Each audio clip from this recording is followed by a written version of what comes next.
Moshe, have a good Tanakh. We have one more till at 9 o'clock.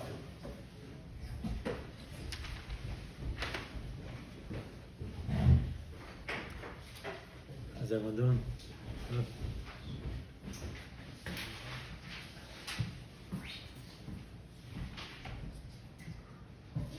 Serious winter's man, no? It's a real winter's man.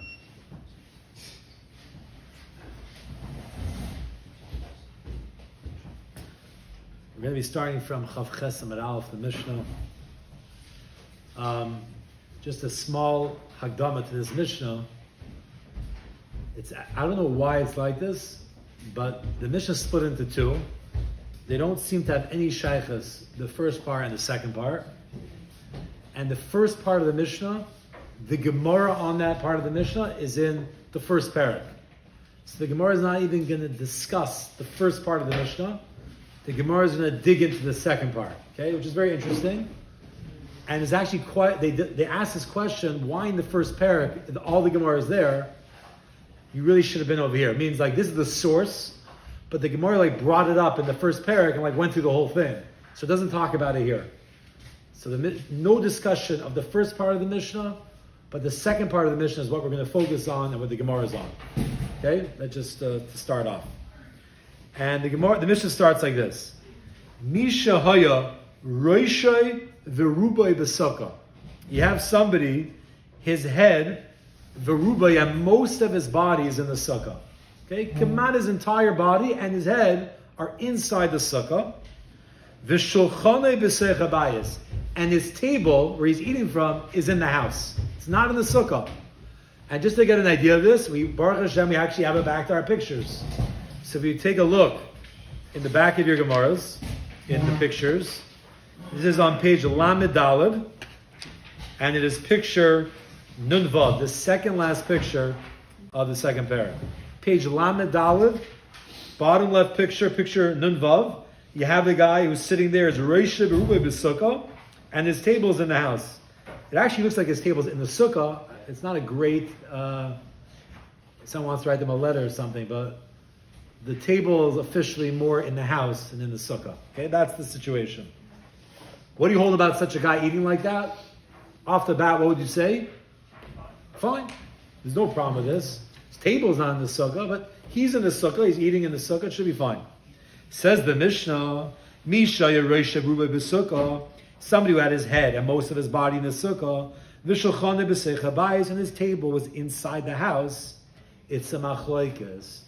Beis Shammai poislin, uBeis Hillel machshirin. Beis Shammai says this is pasal. You are not yotzei. You're eating in the sukkah in such a format. And Beis Hillel says no. Beis Hillel says it's kosher. Everyone who thought here was kosher, you're right. That's what Beis Hillel say. But Beis Shammai say it's pasal, and we'll see in the Mishnah why. The Mishnah is going to explain. Oh, Hillel asked the bomb kasha. I was hoping nobody would ask this kasha. I was hoping not. Those are the wrong words to use. You don't say Beis Hillel machshirin and Beis Shammai pasal. The sukkah is good. We're not talking about a kosher sukkah. We're talking about how to eat and drink in the sukkah. Where you yotze your mitzvah yeshiva sukkah. So the words are not the right words to say kosher, to say pasal. And this comes up in the first parak, and the Gemara says that there's actually two things going on in this Mishnah, and it's like it's missing words, and it sticks in a whole new pshat. We're not going to go down that road because it's not our sugya. So pretend for yourselves, like Beis Shammai said, you're not yotze, and Beis Hillel said you are yotze. If those words resonate better with you, those are the right words you should use. Why it says these words is you have to stick in extra words where they're arguing about another thing entirely, but it's not our sugya. Okay? So for us, Paisin and Machshira means, were you yotze yeshiva sukkah, eating and drinking the sukkah, or were you not yotze? Beis Hillel says you are, Beis Shammai says you're not. We always know who's more machmer, Beis Shammai, right? Yishama himself was more of a machmer, Hillel was more lenient, and their yeshivas, Beis Shammai, Beis Hillel, it's not them, it's their yeshivas. Beis Shammai generally takes a more strong, stringent approach. The Mishnah continues. Amru lehem Beis Hillel Beis Shammai. Beis Hillel, the yeshiva Beis Hillel said to Beis Shammai, Loi kach haya maisa. Didn't the Maisa go as follows? Isn't this what happened? It was a Maisa that happened. Shaholchu ziknei beishamai, v'ziknei beisilol. The elders of the yeshiva beishamai and the elders of the yeshiva beisilol one time went. Levaker to go, I guess he was sick, to go, visit him to see how he's doing. Who? As Rabbi Yechanan ben Hachiranis. I don't know who he is, but Rabbi Yechanan, the son of the Chiranis. Maybe it was an area, maybe his father was named after an area, maybe that was his father's name, I don't know. Maybe they went to visit Rabbi Yechanan ben Hachiranis. Umetzu, and they found Rabbi Yechanan, Shaya Yoshev Roishev Arubei b'sukkah. He was sitting with his head and most of his body in the sukkah. V'shulchana b'seich habayis, and his table was inside the house. V'loi amru loi davar, nobody said boo. Nobody said anything. Means Ziknei Beis Shammai were there, Ziknei Beis Hillel. They went to go greet Rabbi Yechanan, to go see how he's doing. He probably was sick, and he probably was eating closer to the house. He wanted to just get the mitzvah of sukkah. So his body, most of his body was in the sukkah, his head was in the sukkah, and his table was in the house. Okay. What? I hear maybe someone wanted to get the mitzvah. Okay, I hear it. It says Levaker. Now, Levaker doesn't mean Bikur Chel necessarily.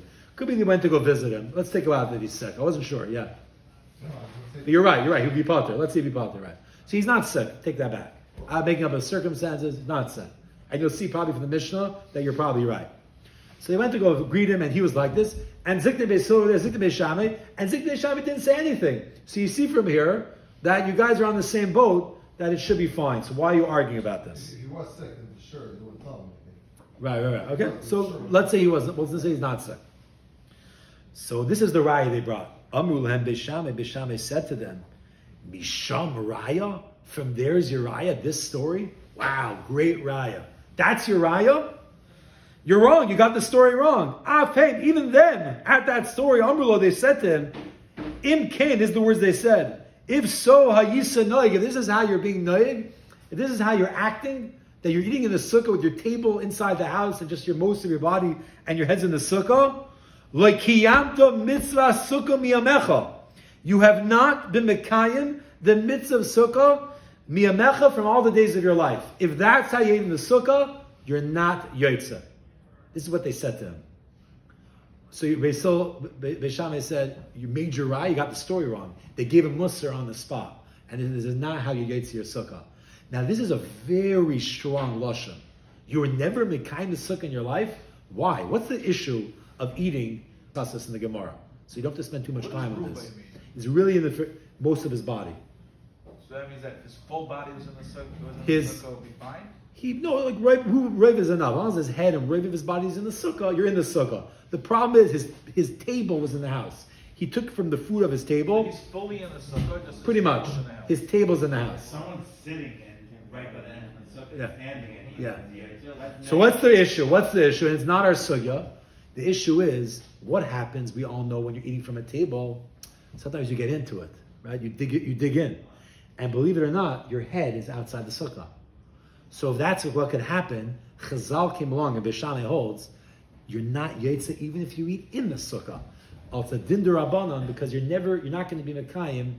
You might not be mekayim the mitzvah sukkah. So even when you do eat in the sukkah, you don't get the mitzvah, which is a major chiddush to say. And not all Rishonim agree to this, but a lot of Rishonim do, that the Rabbanan have the ability to say you're not yotze mitzvah deraisa. Right? Here's a guy. He's not listening to the Rabbanan. He's not so nervous. He makes sure that he doesn't stick his head onto the table. He eats in the sukkah. You can tell me you didn't get the mitzvah of sukkah? Midrash is in the sukkah. The Rabbanan came along and said, if you eat like that, because you might by mistake stick your head out, you're not mekayim mitzvah sukkah your whole life. This is not for now, but I'll bring up a question to you. Everybody knows you're not allowed to blow shofar if Rosh Hashanah falls out on Shabbos. We all know this? Why? The Torah says to blow shofar. Why can't you blow shofar if it falls out on Shabbos? Might carry. Is that the right might carry? No. Let's say I decide to go ahead. There are people that did. This is not our shir right now. And to blow shofar on Shabbos or Rosh Hashanah. Did I get the mitzvah of shofar? Yes or no? So some Rishonim say, yeah, I mean, you were over this at the Rabban, but you got it. But some Rishonim say, and that's how we're going to go, because they made this din Rabbanan, even if you blow, you're not yet to the sukkah. And that's the pashtus of what Beis Shammai are saying. That you're not mekayim the sukkah, the Rabbanan have the ability to take away a mitzvah from you. according to the other people's sheet that would hold you are you Yeah. you let it go to like outside conservative synagogue, Oh, this is the shir. There was a person named, I'm not getting into it, his name is Rabbi Kiva Yosef Schlesinger. One time gave a shir on this, not here. And he held, it's based on Rishonim also, it's a very detailed thing, that they should blow shofar in Eretz Yisrael, the Smicho, the Beis, whatever it is, and there was someone named the Aderet, and supposedly the Aderet, even though he wasn't masking to what they did, he went to go listen, because at least to get the mitzvah of shofar. There's a lot of people that went for a walk. They went for a walk, they go listen. So it's a whole sugya about it. Could the Rabbanan have the ability to take away a mitzvah deraisa?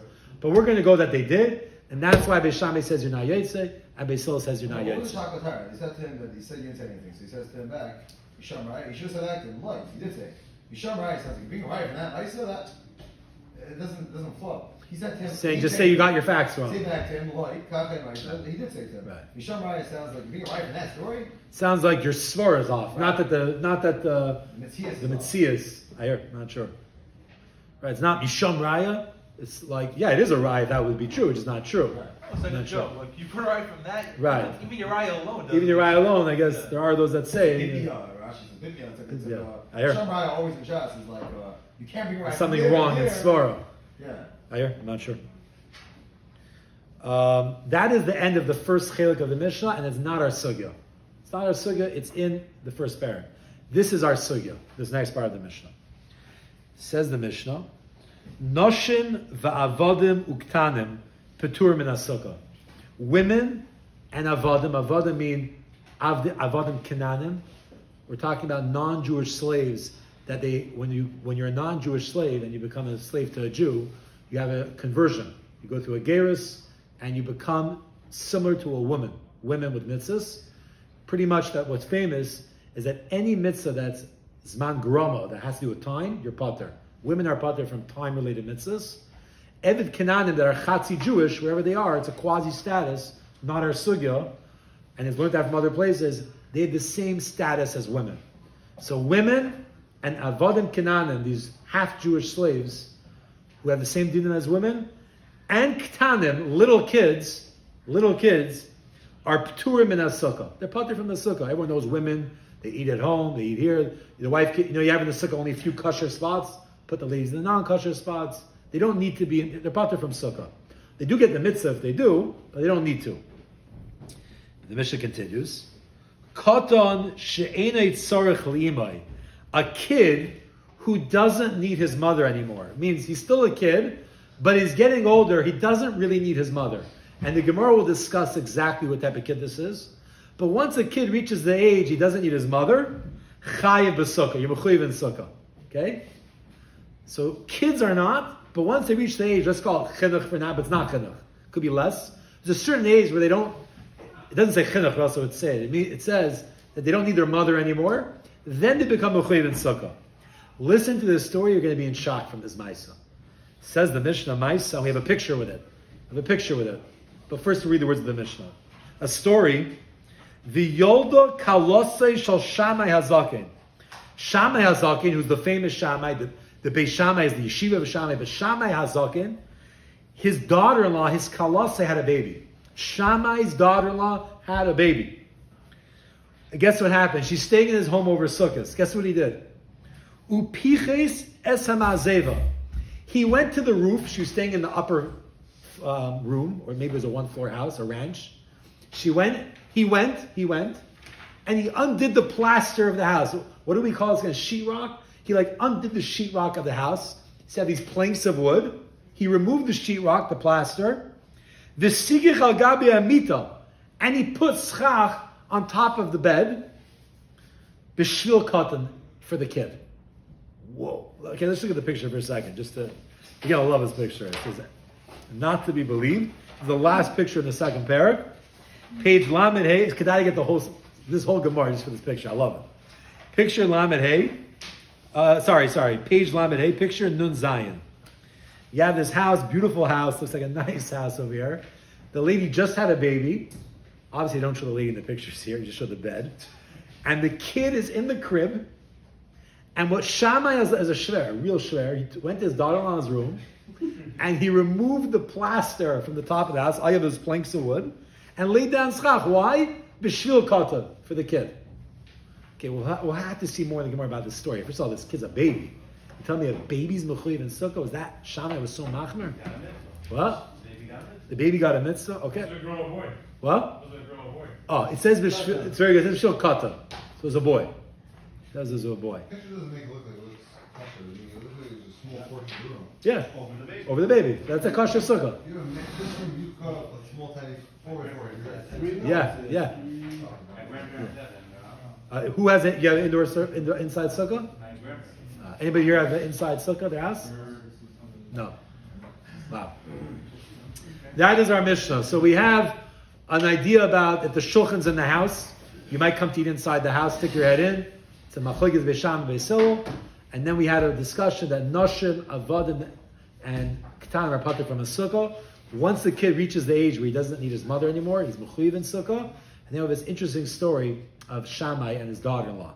Just one thing about Beis Shammai and Shammai. Shammai and Hillel themselves, they only had about, I forgot, maybe 3 or 6 machlokes, right? We always, Shammai and Hillel, they themselves, they only argued a couple of times. They pretty much agreed on everything. Their yeshivas fought. They fought, not fought in a bad way, fought and learned. I don't mean in a bad way. They had so much machlokes. I think over like 300 or something. Tons and tons of machlokes. How'd that happen? And it's brought down that they did not really learn from their rebbeim as well as they should have. They were not meshamish their rebbeim, whatever that means on their level. And it ended up being a lot more machlokes from that. And I guess what Shammai would have held, what Hillel would have held, and they argued and argued away. We always go halacha like Beis Hillel. Baskol told us to go like Beis Hillel. And one of the reasons is because of Beis Hillel's anivas. Hillel himself was an anav. He was famous for his midas, and his yeshiva was famous for their midas. And one of the things they're very famous about is that they always let Shammai or Beis Shammai say their opinions first. That's something they're very careful about. And if you look at all Mishnayos, pretty much there's a few exceptions. Beis Shammai is always before Beis Hillel. And not only that, even the stories they bring down, right? Listen to this. Beis Hillel is saying a story and saying, we have a raya with the story of Yechon ben Acharanas. What happened? Who came? Zikne Beis Shammai and Zikne Beis Hillel. Beis Hillel's talking and they mention the story and they say, you know who came? The elders of Shammai. And they're always saying them first, them first, them first. And even though they didn't write the Mishnayos, Rebbe, who wrote the Mishnayos, he came from Hillel. So Rebbe continued this idea when he wrote down all the Mishnayos. Beis Shammai is always before Beis Hillel, and we generally never go like Beis Shammai. We always go like Beis Hillel, and they're generally more lenient as well. Okay, that's just about Shammai. But we'll just start the Gemara for 2 minutes. Says the Gemara, Menoha Nimili. From where do you know? And we're going to focus on the women and the slaves, Noshim and Avadim. Where do we know that Noshim and Avadim are pater from Sukkah? Anybody? Like, where's the Makar? Now, if you're thinking to yourself, whoa. We know that Sukkah is a mitzvah seish as man gram. It's only 7 days a year. So it's time related. Any time related, women are pater from. So what do you mean Menoha Nimili? The Gemara is going to discuss this. It seems to be Pasha. But the Gemara thinks right now, where's the Makar that women are pater from Sukkah? So the Gemara says, the Tanu Rabbanan, we have the Rabbanan taught in the Braisa. It says Ezrach. Okay, we're going to need to know this pasuk very well. It's going to keep coming up, this pasuk.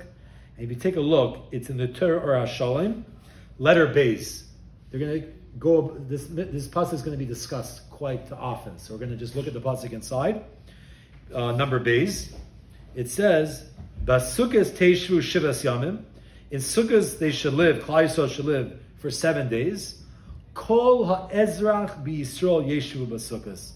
All ha'ezrachs, all the natives of Yisrael, all Jewish people pretty much, but native, ezrach means like a native. All Yidden, native Yidden, yeshu b'Sukkos should dwell and live in Sukkot. That's the pasuk. Okay? We jump back to the Gemara again. The Tanu Rabbanan taught in the Braisa, it says ezrach. Right? Every Ezrach, all Ezrach B'Yisrael should live in the Sukkah. Ezrach means Ze Ezrach.